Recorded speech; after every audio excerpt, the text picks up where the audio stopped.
More than 50% of the world population lives in cities. Chances are most of you are watching this from a city. And it is predicted that by 2050, 75% of the world population would have migrated to cities. And you probably know why. Better infrastructure and better work opportunities. That's pretty obvious. But what is not very obvious is how does that affect us? Because studies show that living in cities actually shrinks part of our brain and changes how we behave. But to what extent and why?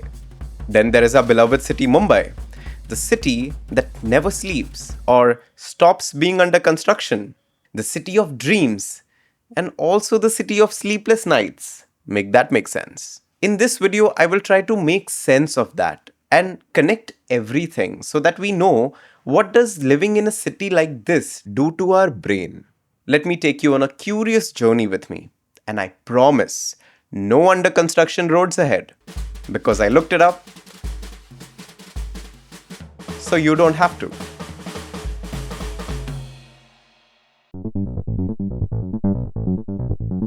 Ready. Fight.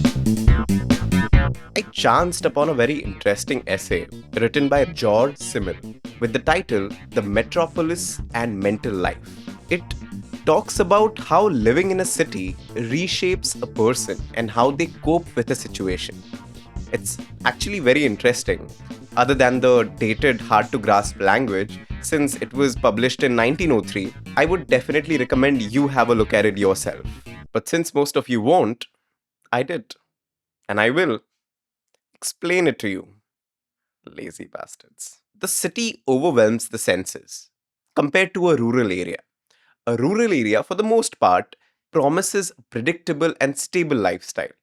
You would generally repeat a certain routine every day, meet the same people every day, and in turn form deeper connections. Now compare this to a life in the city, and you will find constant external and internal stimuli.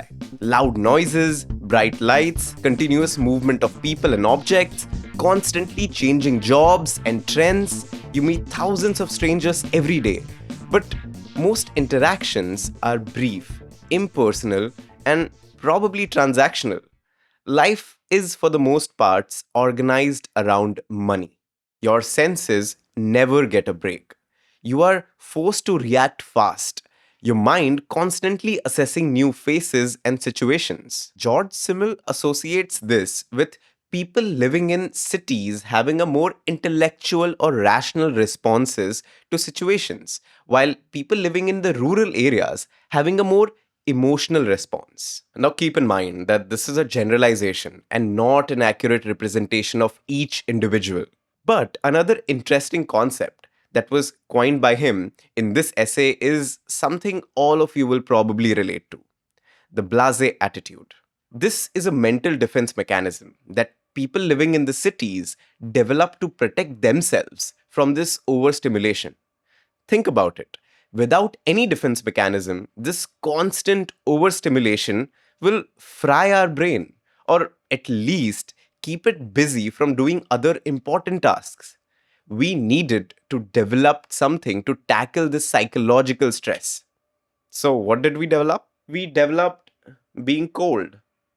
I don't care. My personality is a defense mechanism? Yep. Our brains can't afford to care about everything. So we start feeling indifferent to protect our precious resources. We act emotionally flat and start treating situations as if they're not special or meaningful. The mind protects itself by numbing emotional responses. By the way, this psychological response can also be observed because of the use of social media nowadays. Check out my video on how it affects kids to know more. Now, since we are on the topic of overstimulation, how dare I not talk about Mumbai?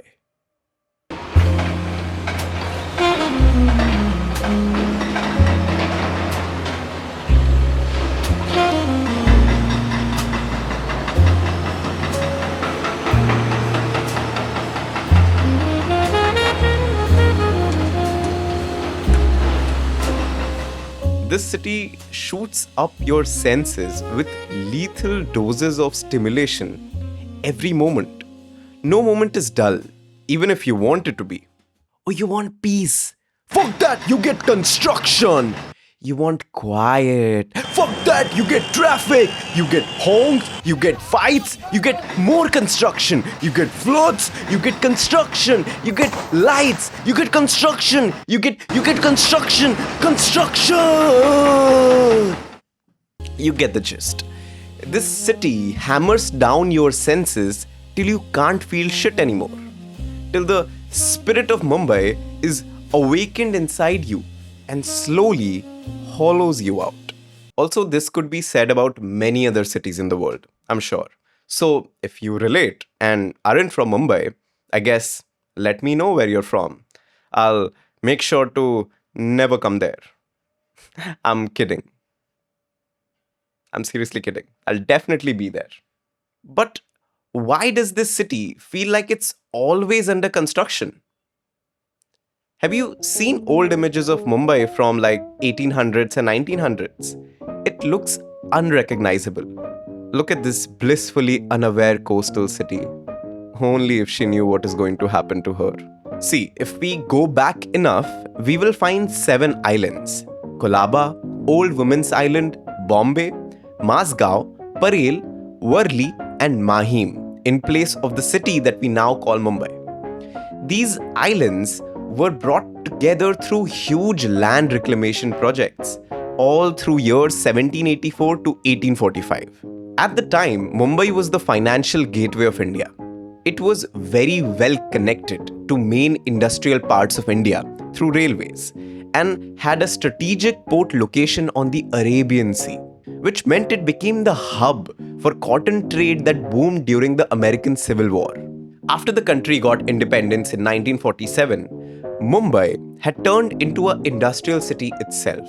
Factories and mills flourished here, which in turn meant that there were a lot of workers working in these factories. And so the city planning was more focused on public housing at this point. Chawls and old public housing colonies gave space to these hard-working workers. The migration in the city has always been immense. The same was the case for that time. Now 1980s to 1990s brought de-industrialization of this city. Mills and factories closed up, and by this time, the chawls and public housing were in bad shape too, and the rent freeze had made maintenance financially difficult. But that's whole another thing. But as something falls, something else rises. Finance, media, and entertainment were the new big thing. Now think about this. Large areas of land freeing up, older buildings with frustrated landlords, and large groups of high-income individuals migrating to the city. Who do you think can be attracted by all of this? Someone who was circling in the sky, eyeing this city all along, eyeing this highly potential infrastructure gold. The builders. And by the 2000s, they were all up in her business. Rules were bent, reinterpreted, or quietly changed.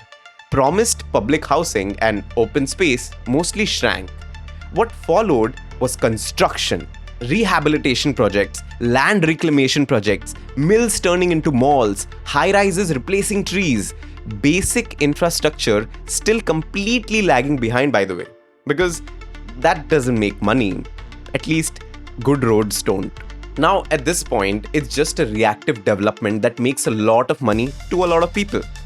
New metro line coming up, land prices spike, builders jump in, politicians also cash in. Be that as it may, let us come back on track. This forever under construction city doesn't just cause us inconvenience. It triggers our very primal responses to looming danger.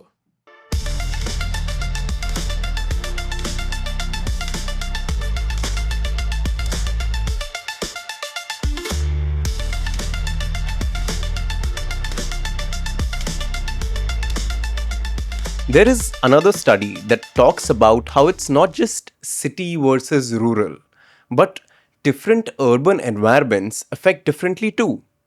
The research actually shows changes in the physical size of parts of the brain. Areas that were crowded, polluted, high in poverty, with little green space, have heavy traffic, with dense urban infrastructure and street networks, were shown correlated with loss of pleasure, demotivation, emotional numbness, anxiety, and depression like symptoms. And not just that, there was physical changes observed in the brains. The brain scans reveal smaller volumes in brain areas involved in reward, pleasure, motivation, fear, and threat detection.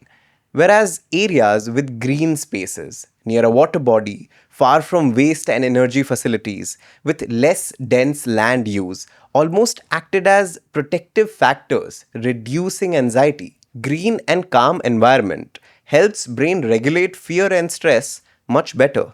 Although these responses to environmental adversity is different for different individuals, depending on their genotype, among other factors. But still, for a lot of us, it's almost like our bodies are trying to tell us something. But we have more important things to do, like development. Now, you know where Mumbai or other cities like it fall under this. I do not need to tell you that. But what I can tell you is that construction has its own psychological effects. There are multiple research findings that show correlation between urban noise such as traffic and construction with stress, sleep disturbances, anxiety, and mood problems.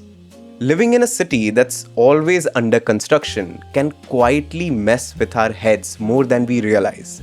It's not just annoying, it actually shapes how we feel, think, and move through the world. See, even if none of it is catastrophic, your brain still treats these constant disruptions as threat signal. Over time, that background stress can raise cortisol levels, making you feel tense or on edge for no clear reason. It can reduce patience and emotional bandwidth. There you go. Now you all have excuses. You're welcome. Humans do better when parts of our life are predictable. Construction steals that as well. When sidewalks, roads, or public transport changes all the time, your brain has to stay alert, which means more decision making, less rest for the brain, and more burnout. This is not how we are supposed to live, and knowing that helps us in aiming and demanding for a better future. It helps us be aware and avoid any such disturbances as much as we can. Sadly, that only comes with a certain amount of privilege. Not everyone can afford that. But you can definitely afford subscribing to me. It doesn't cost anything and keeps me motivated in this demotivating city to make more of these videos. It takes a lot of time to research and write these. And since it's just me, I could use the extra help.